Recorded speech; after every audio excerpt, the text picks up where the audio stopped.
Hello friends. आज हम chemical sector की एक स्मॉल कैप कंपनी के बारे में बात करते हैं जिसका मार्केट कैप 3,310 करोड़ है। कंपनी का स्टॉक पी जो है आप देख सकते हैं 37 का है। जबकि इंडस्ट्री पी कितना है, इंडस्ट्री पी आप देख सकते हैं, इंडस्ट्री पी जो कंपनी का है वो है 25। तो कम इस केमिकल सेक्टर की इंडस्ट्री का 25 पी पे चल रहा है और इस कंपनी का पी जो है वो है 37। तो थोड़ी सी कंपनी का वैल्यूएशन जो है अभी आज के समय में ज़्यादा है। आप इसमें इंतजार करके के अच्छे से रिसर्च करके बाद में पैसा लगा सकते हैं जब ये थोड़ी नीचे आए। कंपनी बहुत शानदार है। आगे हम कंपनी के बारे में बात करते हैं। तो ये देखिए कंपनी का आर ओ सी और आर ओ ई कितना है। आर ओ सी ई है 37, आर ओ ई है 28.9। मतलब बहुत गजब की परफॉर्मेंस है। कंपनी बहुत इफिशियंट मैनेजमेंट के साथ काम कर रही है। और कंपनी का फेस वैल्यू आप देख रहे हैं 2 है। डेट टू इक्विटी रेशियो भी देखिए 0.02, यानी कि कंपनी पर लोन बहुत ही कम है। कंपनी के अगर हम देखें कंसिस्टेंसी रिजल्ट का देखें तो रिजल्ट का देखिए क्वार्टरली सबसे पहले हम देख लेते हैं। ये देखिए सेल्स पहले देख लीजिए। सेल्स देखिए कंपनी का 2020 से ही देख लीजिए। पहले कंपनी का जो सेल्स था, जो टोटल कमाई था, देखिए 40, 30, 55 मतलब 100 करोड़ से नीचे चल रही थी। फिर देखिए 105, 121, 136, 100 करोड़ के आसपास पहुंच गई।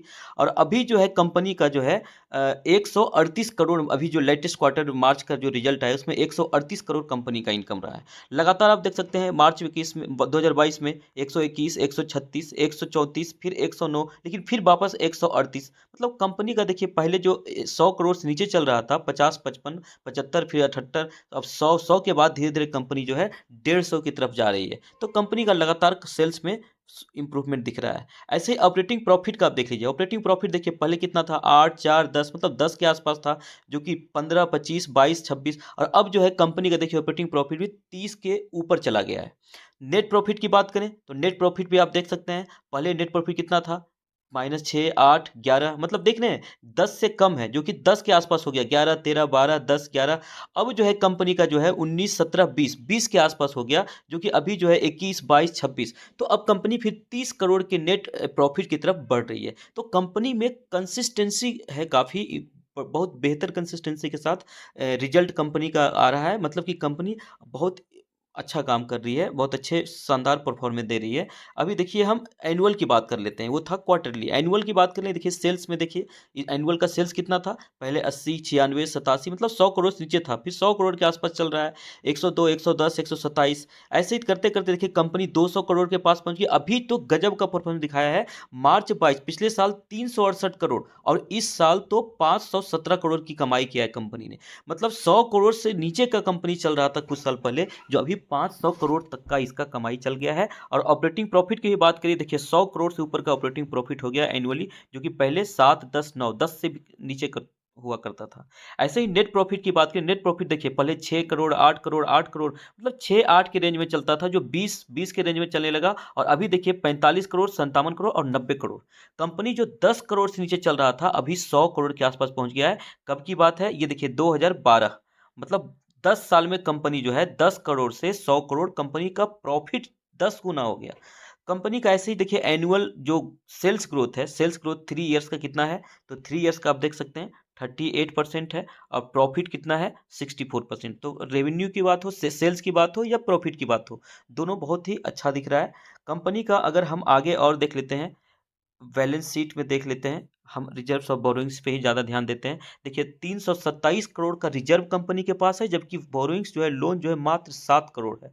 तो लोन बहुत ही कम है रिजर्व के मुकाबले, तो नगण्य है, नेग्लिजिबल है, इसलिए कोई डरने वाली बात नहीं। कंपनी बहुत शानदार परफॉर्मेंस के साथ आगे बढ़ने की चांस है। कंपनी का देखिए कैश ऑपरेटिंग प्रॉफिट कितना आ रहा है, 108 करोड़ का कैश कंपनी के पास आ रहा है। मतलब ये भी पॉजिटिव ही होना चाहिए, पॉजिटिव भी है तो हम बढ़िया मानते हैं, बट यहाँ तो बहुत अच्छा कैश कंपनी के पास आ रही है। तो कंपनी को डेली टू बेसिस पे जो बिजनेस रन करना होता है, उसमें कंपनी के पास कैश सफिशियंट है, कोई प्रॉब्लम नहीं आने वाली है। प्रोमोटर की बात कर लें, प्रोमोटर होल्डिंग देखिए कितना है, प्रोमोटर होल्डिंग है 65%। और ये देख लीजिए एफ आई आई के पास कितना है, एफ आई आई के पास जो है पॉइंट 0.71%, और डीआईए के पास 3.65 और पब्लिक के पास 30.62। तो ये देखिए आप देख सकते हैं कि प्रमोटर के पास पहले था 64.82, अभी जो है 65.04। मतलब प्रमोटर ने अपनी होल्डिंग मेंटेन करके रखा हुआ है। एफआईआई ने थोड़ी बहुत बढ़ाया है, कभी घटा रहे हैं, कभी बढ़ाया, बट 1% लगभग उनके पास है। और डीआई 1% पहले 6% था, अभी 3.6% हो गया है। पब्लिक के पास देखिए पहले 28% था, अभी 30% है। तो कोई डरने वाली बात नहीं है, सबके पास होल्डिंग है, सबको कंपनी पे ट्रस्ट है। आप ये देख सकते हैं कंपनी में हर स्तर पर परफॉर्मेंस बहुत अच्छा दिख रहा है। अब हम कंपनी का देख लेते हैं कि नाम क्या है। आप देख सकते हैं हम जिस कंपनी की बात करें उस कंपनी का नाम है फिनोटेक्स केमिकल्स लिमिटेड, जो एफसीएल के नाम से इसका स्टॉक बीएससी में ट्रेड कर रही है। बीएससी पे आप देखेंगे, बीएससी एनएससी दोनों में है, उस पे एफसीएल के नाम से आपको दिखेगा। कंपनी का हम देख लेते हैं, कंपनी का मेन जो है बिजनेस क्या है। आप देख सकते हैं कंपनी 1979 से काम कर रही है। Engage in business of manufacturing auxiliaries and speciality chemicals, chemicals में बनाती है। मेनली जो इनका केमिकल्स यूज होता है वो टेक्सटाइल इंडस्ट्री में यूज होता है, कंस्ट्रक्शन में, वाटर ट्रीटमेंट में, फर्टिलाइजर में, लेदर एंड पेंट इंडस्ट्रीज में। तो आप देख रहे हैं बहुत वर्सेटाइल सेगमेंट में कंपनी काम कर रही है। लेकिन कंपनी का आगे हम अभी देखते हैं परफॉर्मेंस। देखिए आप ये देख सकते हैं, one of the leading manufacturing chemicals for textile, construction, water treatment, fertiliser, leather and paint industry. तो इतने इंडस्ट्री में काम कर रही है। मेन इसका क्या क्या काम है, प्री ट्रीटमेंट प्रोसेस। तो जो ट्रीटमेंट करते हैं पानी का, या डाइंग डाइंग प्रोसेस है, या प्रिंटिंग प्रोसेस, या फिनिशिंग प्रोसेस। तो टेक्सटाइल इंडस्ट्री में मेन इनका पहले कंसंट्रेशन था। पहले मेनली जो है फोकस फोकस थे टेक्सटाइल पे। अभी इन्होंने डाइवर्सिफाई किया है बिजनेस को, और अब ये हर फील्ड की सेक्टर सेक्टर की कंपनी में अपना अपना जो है क्लाइंट बना रही है। तो जैसे देख रहे हैं डाई, प्रिंटिंग, फिनिशिंग, तो हर तरह के टेक्सटाइल में पहले ये काम कर रही थी। आगे हम देखते हैं कि कंपनी के प्रोडक्ट में कैसे डाइवर्सिफिकेशन आ रहा है। आगे देखिए यहाँ पे 470 प्लस प्रोडक्ट इनका है, बहुत मतलब 470 प्रोडक्ट बना रही है। मतलब इतने तरह की सामान कंपनी बेच रही है, केमिकल बेच रही है, जो कि अलग अलग इंडस्ट्री में यूज हो रहा है। इनका जो है खास करके यहाँ भी देखिए pre treatment, dyeing, printing, finishing good. तो इनका मेनली जो है डाइंग, प्रिंटिंग, फिनिशिंग गुड्स में ही फोकस है, खास करके टेक्सटाइल इंडस्ट्री को टारगेट करती थी। अभी जो है ये देखिए फ्लूइड केमिकल्स भी हो गया, डिसइंफेक्शन, डिटर्जेंट एंड सैनिटाइजर, इसमें भी कंपनी का केमिकल जो है यूज हो रहा है होम केयर में। डिसइंफेक्शन आप देखते हैं, फ्लोर को डिसइंफेक्ट करते हैं घर में, वायरस या जर्म्स ना आए उससे प्रोटेक्शन के लिए। डिटर्जेंट, सैनिटाइजर, सब डेली यूज का चीज़ है जो कि कंजम्पशन होना ही होना है। तो और आगे देख लीजिए इनका, ये बहुत इंपॉर्टेंट है, कंपनी का सेल्स रेशियो। आप ये देख सकते हैं कंपनी करे कि पहले जो है टेक्सटाइल में इनका 90% था, टोटल बिजनेस का 90% बिजनेस टेक्सटाइल से आता था। इसलिए हम बार बार देखें कि डाइंग में और प्रिंटिंग में इसका केमिकल का यूज हो रहा था। अभी कंपनी जो है डाइवर्सिफाई किया है अपने बिजनेस को, और 60% केमिकल से टेक्सटाइल से आ रहा है, 40% नॉन टेक्सटाइल से आ रहा है। तो ये जो है, अब पहले टेक्सटाइल कंसंट्रेटेड जो बिजनेस था इनका, अब ये बैलेंस्ड और डाइवर्सिफाइड प्रोफाइल के साथ आगे बढ़ना चाह रही है कंपनी, उस दिशा में काम कर रही है, और जिसमें इंप्रूवमेंट भी दिख रहा है। मतलब किसी एक बिजनेस पे फोकस रहेंगे तो हो सकता है बाद में सेक्टर में डिमांड कम हो तो कंपनी के बिजनेस पे इम्पैक्ट पड़ सकता है। इसलिए कंपनी ने क्या किया है, डाइवर्सिफाई करके बैलेंस्ड करने की कोशिश कर रही है। इसलिए देख रहे हैं 90% जो इनका टेक्सटाइल का कंट्रीब्यूशन था घट करके 60% बहुत ही बढ़िया का काम कर रही है कंपनी, अपना फ्यूचरिस्टिक अप्रोच के साथ चल रही है। आगे देखिए ज्योग्राफिकल इसका क्या चल रहा है। तो ज्योग्राफिकल देखिए डोमेस्टिक और एक्सपोर्ट, 73% इनका जो कंजम्पशन है इंडिया के अंदर ही है, जबकि 27% जो है फॉरेन में भी इनका कंजम्पशन चल रहा है। तो इनका देख रहे हैं 70 कंट्रीज, जो 27% फॉरेन में एक्सपोर्ट कर रही है कंपनी, वो भी अलग अलग 70 देश में जा रहा है बिजनेस। ब्राज़ील जिसमें है, बांग्लादेश है, जर्मनी है, इंडोनेशिया है, Malaysia, Singapore, Syria, Thailand, USA, देख रहे हैं बड़ी बड़ी कंट्रीज के साथ इनका बिजनेस है। और आगे देख लीजिए इनका मैन्युफैक्चरिंग फैसिलिटी कंपनी कहती है कि हमारे पास 3 मैन्युफैक्चरिंग फैसिलिटी है। 3 में से आप देख सकते हैं, एक तो इनके पास इनका इंडिया से बाहर भी है, मलेशिया में है। देख रहे हैं मलेशिया में जो है ये भी 72% इसका यूटिलाइजेशन हो रहा है, और महापे में जो है उसका 65% बता रही कंपनी। मैंने कंपनी का जितना कैपेसिटी है उससे कम अभी कंजम्पशन हो रहा है। मतलब अगर आने वाले समय में डिमांड बढ़ती है तो कंपनी को कोई दिक्कत नहीं है, कंपनी के पास प्रोडक्शन फैसिलिटी सफिशिएंट है।